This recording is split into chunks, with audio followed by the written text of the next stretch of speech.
Okay, very good morning, everyone, and welcome to today's UMHealth webinar. And it is my pleasure to introduce Dr. Anhar Kamarudin, who is one of the emergency medicine lecturers in our department. Dr. Anhar is very highly skilled in disaster management, and she has taken interest in being involved in a lot of disaster response events, including the recent unfortunate event of earthquake in Turkiye. So for today, Dr. Anhar will share her experience in joining the disaster response team at Turkiye, and where she played a crucial role in helping the medical response team over there.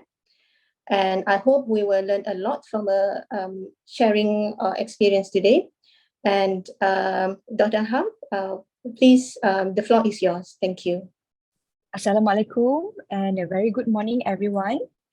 I hope you're all having a wonderful morning. I'll start off with my slides and a bit of a sharing session with everyone on my humanitarian mission for our recent major disaster, the 2023 Turkey earthquake. This figure shows the Turkey earthquake region map, a map which came into effect in 1966 and has been updated by the Presidency of Earthquake, the Directorate of AFAD, which is the National Disaster Management Unit in Turkey, and was published in the Official Gazette in March 2018. So what actually happened in February 2023? So on February 6, 2023, a magnitude 7.8 earthquake occurred in southern Turkey near the northern border of Syria. So this specifically is in Kahramanmaraş, the district of Pazarcık. So this quake was followed approximately 9 hours later by a magnitude 7.5 earthquake located around 95 kilometers to the southwest of Turkey. So this has been one of the most devastating earthquakes that Turkey has ever experienced in more than 20 years, and was as strong as the one seen in 1939, where they had 33,000 casualties.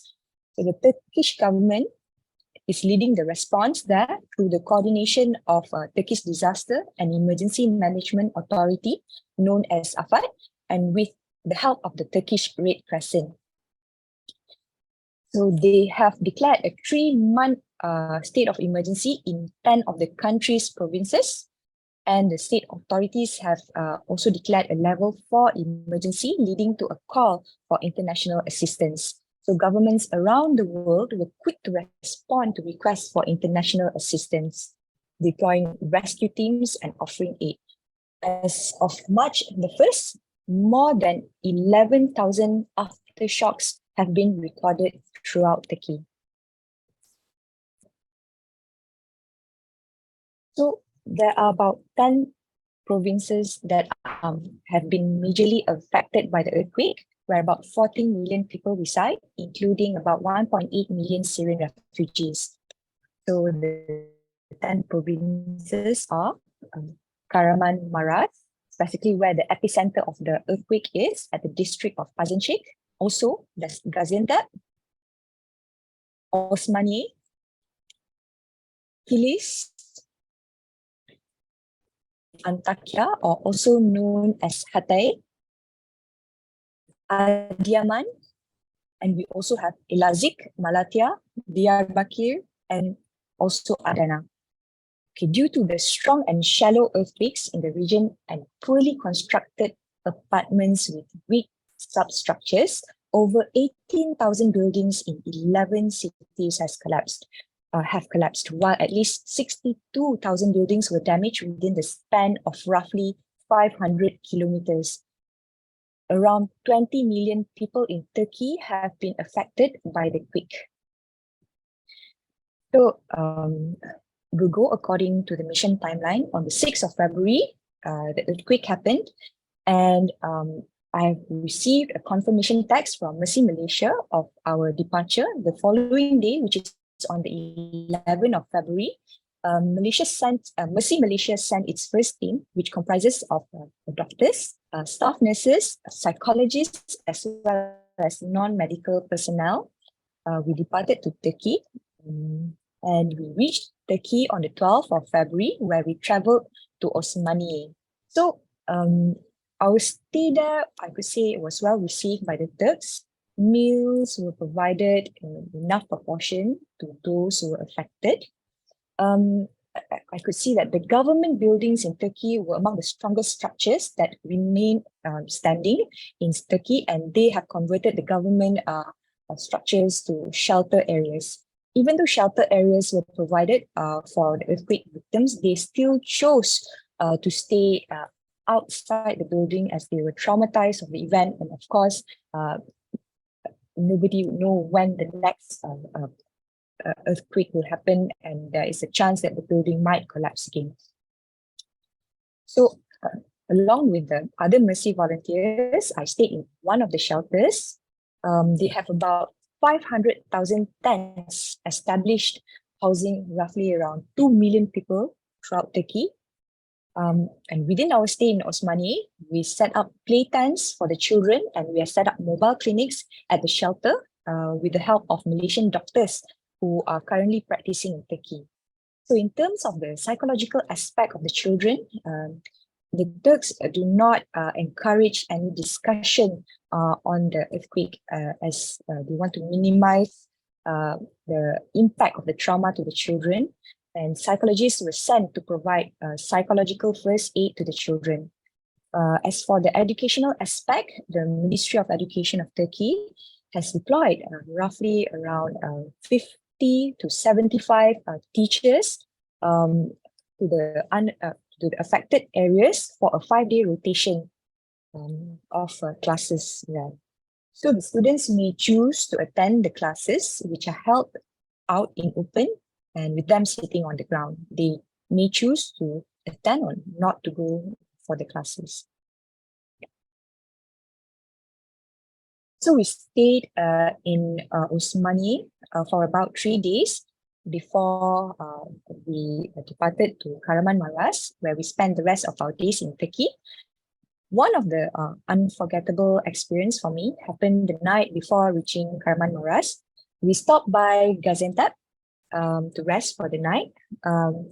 And while we were resting, I could feel tremors in the building. And I realized there was an earthquake going on. I was panicked and I tried to rush out of the building, but it lasted for a short while of about 6 to 10 seconds. I didn't even reach the door, of course. It was so short. And I know retrospectively it seemed short, but it was one of the longest 6 seconds of my life. So the following day, when we reached Kahramanmaraş Sucu Imam University, we set up a medical base at the area. The university is actually a medical university. They have medical campus there in the university. Nobody stayed in the campus because everybody chose to stay outside buildings where it is safer. So there are roughly about 200 tents around this area. Yeah.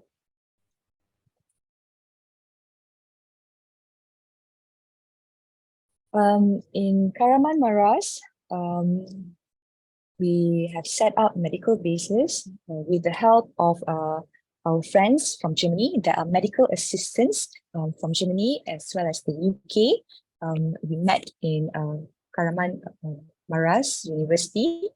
Some of them brought medical tents and as well as medical equipments, including defibrillators, 12-lead ECGs, and also with the help of the doctors, Malaysian doctors currently practicing in Turkey. We have given medical treatment to patients at the shelter camp. And the picture in the middle was taken with our brothers and sisters from Germany and the UK, as well as UMHealth. UMHealth stands for the Turkey National Medical Rescue Team. And we also set up our own pharmacy where we got our medical supply from the donations of the local private clinics and pharmacies. So in Kahramanmaras shelter camp, we seek shelter in one of the tents provided by the Germans. All the volunteers grouped together to set up this mobile clinic. We work together to see patients, doctors, and medical assistants. And this is with the permission of the Turkey National Medical Rescue Team, or also known as UMHealth.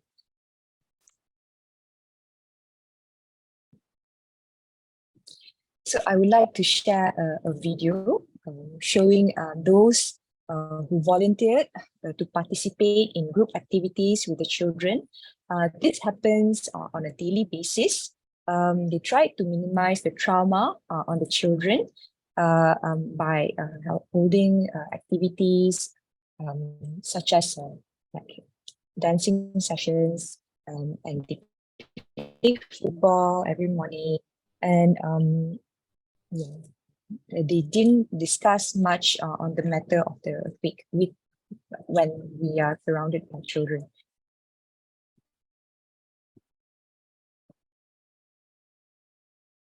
I'm sharing a few pictures taken in Turkey.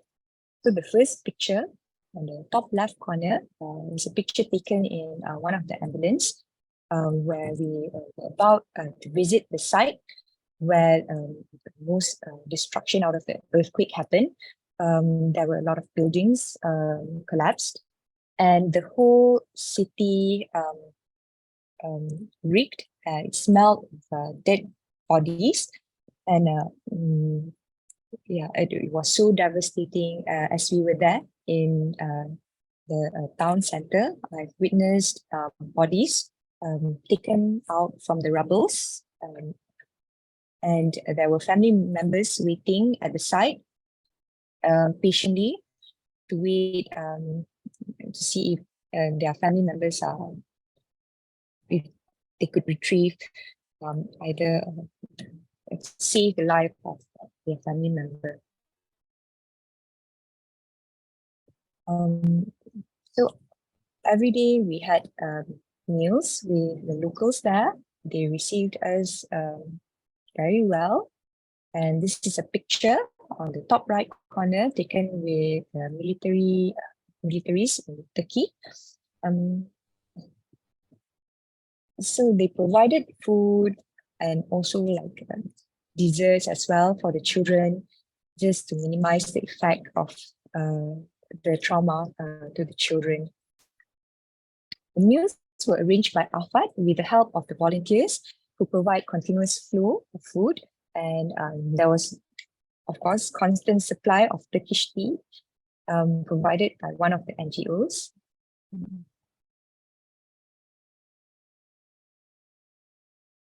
And by our 10th day in Turkey, we visited the Malaysian field hospital. We went to Adiyaman where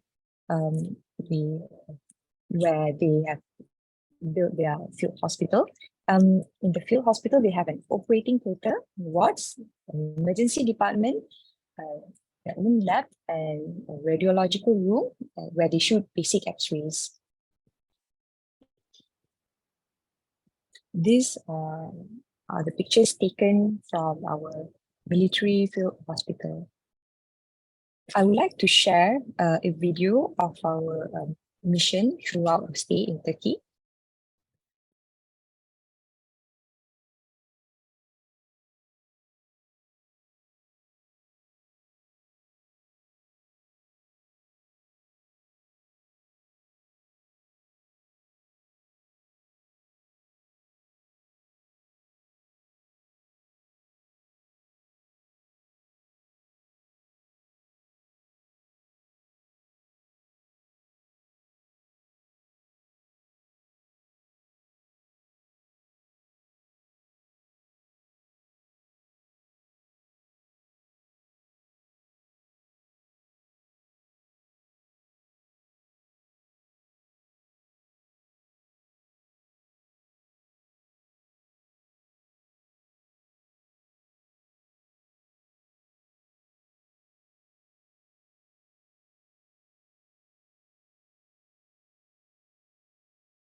That's all for today on my experience in Turkey.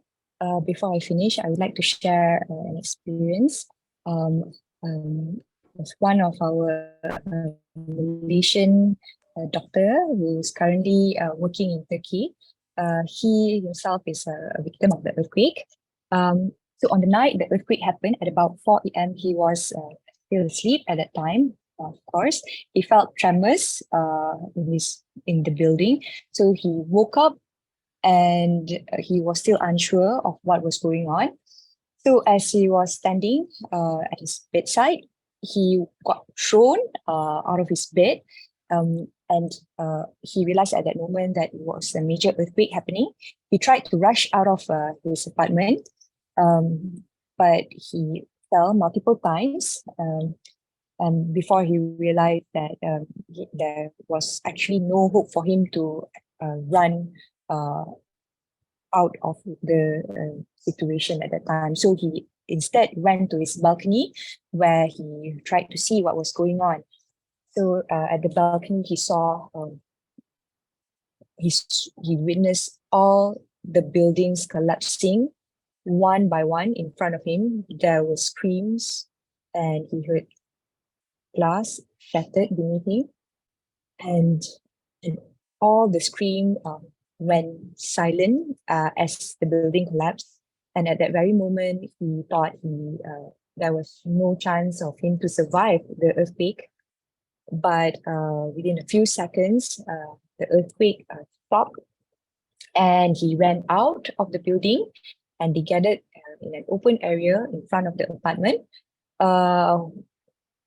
When it was raining at that time, but they couldn't even feel they didn't even realize that it was so cold, and Turkey can get very cold in February. Because of the trauma, they just they gathered outside in the rain, and that experience for him was really devastating. And yeah, it was once in a lifetime experience. He was just glad that his family were all back in Malaysia at the time. I think that's all for my sharing of experience for today. Thank you very much, Dr. Anhar, for what must have been a very invaluable experience for you. And thank you for sharing it with us. It's a very unimaginable catastrophe. I would like to invite the audience to ask any questions to Dr. Anhar.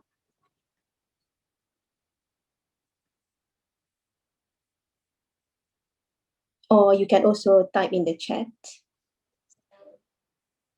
In the meantime, maybe I can ask a question, Dr. Anhar, if you don't mind.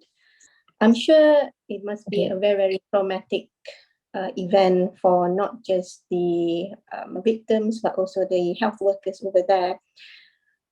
Did you all have to provide any psychological aid, psychological first aid to any of the victims? Yeah, for us from Malaysia, the Malaysian Mercy team went to Turkey with one psychologist. We did provide psychological first aid to those in Turkey with the help of AFAD and the National Disaster Response Unit. In terms of preparation for the response, if you were to join any humanitarian mission, you could join under any NGO, under the hospital as well. UMMC almost deployed a team of healthcare personnel to Turkey at one point of time, and you can register online as a volunteer under Mercy Malaysia or any other NGOs. Thank you, Dr. Kijal. Thank you, Dr. Kijal. Yeah. Any other questions from the audience? Okay, thank you. If not, it's really 8:35. So I think we shall end the webinar for this morning. Thank you so much to Dr. Anhar for sharing her experience, and thank you to the audience who asked questions and those who listened to this presentation. Thank you very much. Thank you.